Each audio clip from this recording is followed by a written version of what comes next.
Hi, I'm Arnie Gunderson from Fairewinds, and today I'd like to talk to you about fuel pool fires. Are they possible? What causes them? And what are the consequences? Related to that is, why is everybody focused on Fukushima Daiichi Unit 4?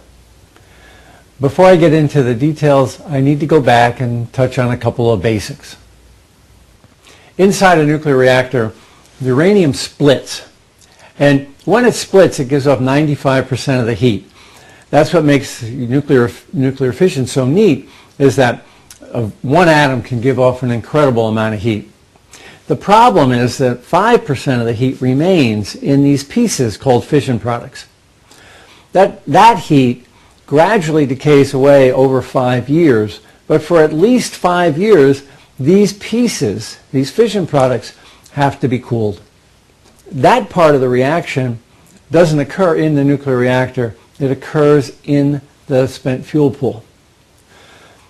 Remember now that the uranium is in a pellet about the size of my pinky. And these pellets are put into about 12-foot long rods. And the rods are made of a material called zircaloy. And that's the problem. Zircaloy can burn in air if it gets hot enough. And it's called pyrophoric. So when it starts to burn, water cannot put out the combustion. Now, these pellets and rods are put into bundles.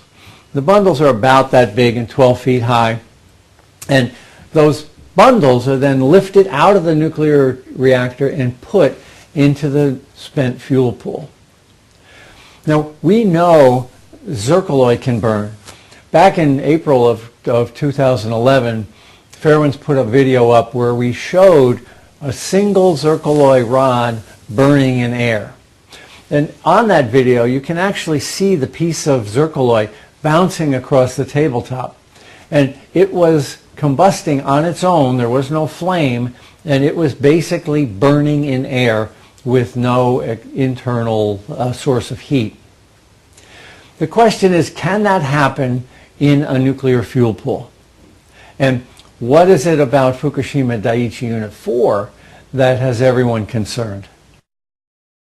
There are 4 reactors in jeopardy at Fukushima Daiichi, but everyone's attention now has been focused on the fuel pool at Fukushima Daiichi Unit 4. Why is that? Well, in the Mark I design, there is no containment over the fuel pool. That means that if there's a problem in the fuel pool, there's nothing to trap the radiation and prevent it from going airborne. At Fukushima Daiichi Unit 4, though, an entire nuclear fuel core had just recently been removed from the containment, from the nuclear reactor, and was put into the spent fuel pool. That's what makes Daiichi Unit 4 unique.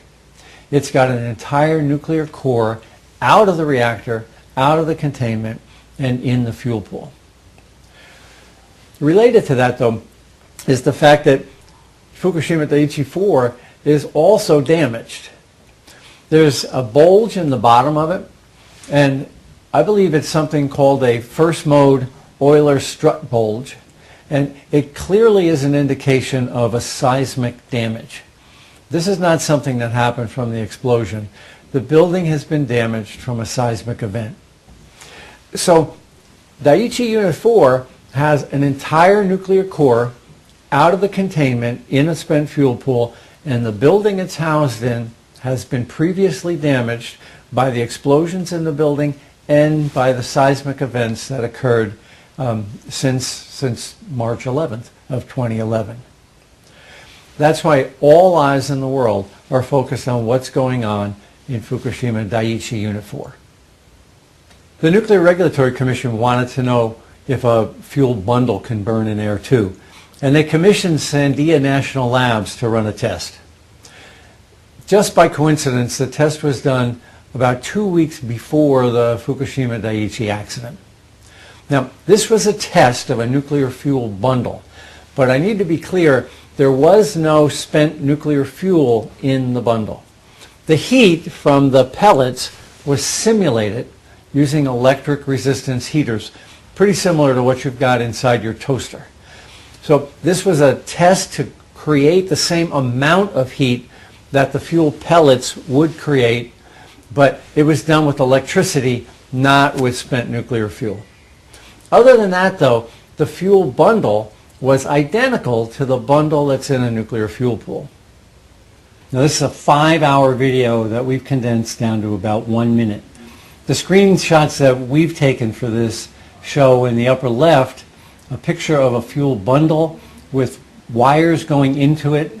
That's the electricity that's designed to heat the fuel, and wires coming out, those are monitoring wires. And on the far right is top to bottom looking at the fuel bundle from the side. There's an enormous amount of data collected in these 5 hours, and all of it is on the Sandia site, which we link to from this Fairwind site. The first video shows a bundle immediately before the heat was applied. Shortly after is the same bundle, the heat is on, and it's already beginning to smoke. A little further on is the bundle again, smoking considerably. Well, where there's smoke, there's fire. The last one in the sequence shows the bundle on fire. Now, what you're seeing is zircaloy burning in air. There was no match applied to start this fire. It just got hot enough so that it began to combust of its own volition in air. Just to be clear one last time, that was a simulated test we just watched using electricity in place of spent nuclear fuel.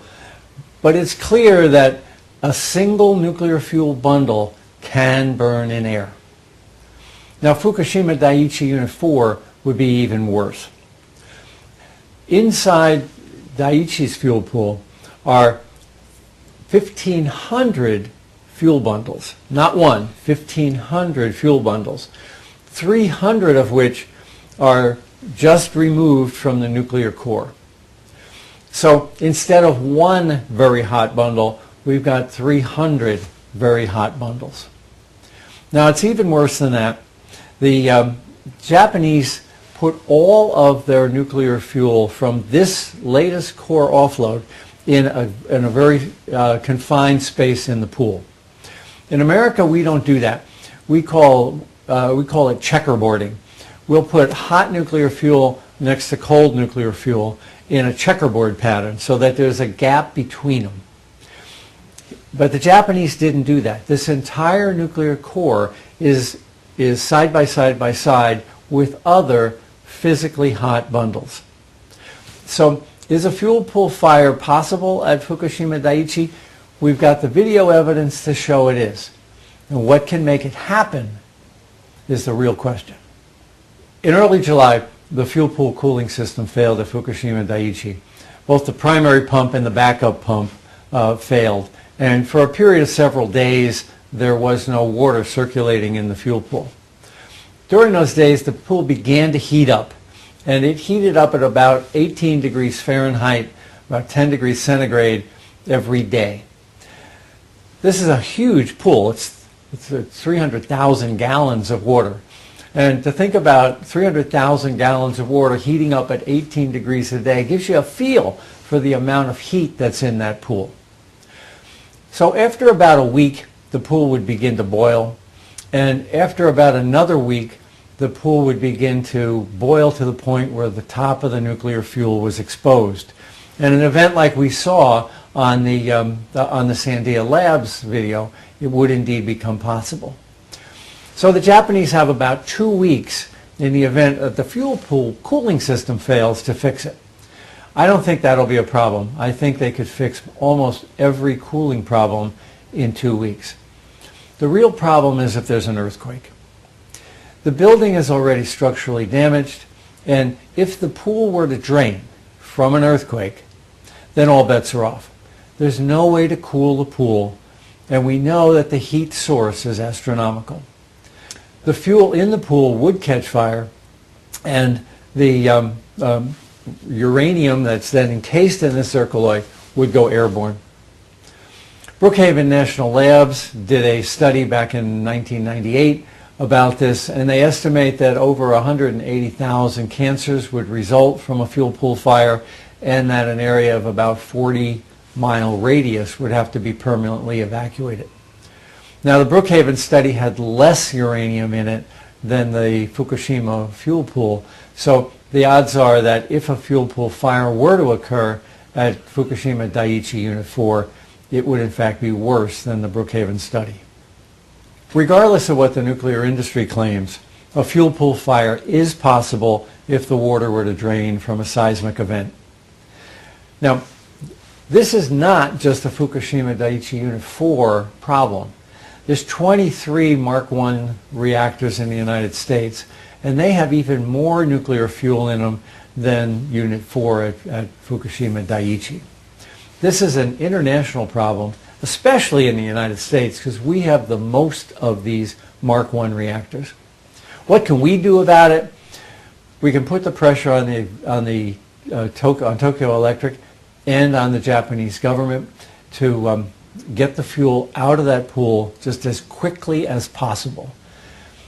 We can't wait for an earthquake to be proven right or wrong. In the United States, we can demand that the Nuclear Regulatory Commission take the fuel out of these fuel pools in the 23 nuclear reactors that are identical to Fukushima Daiichi. Right now, industry pressure to save money is preventing those fuel pools from being emptied. Fairwinds Energy Education has tried to bring forward several really important worldwide technical issues since the accident at Fukushima Daiichi. One of them is the condition of spent fuel pools in the Mark I design. Again, we're asking for your help to continue with our energy education efforts.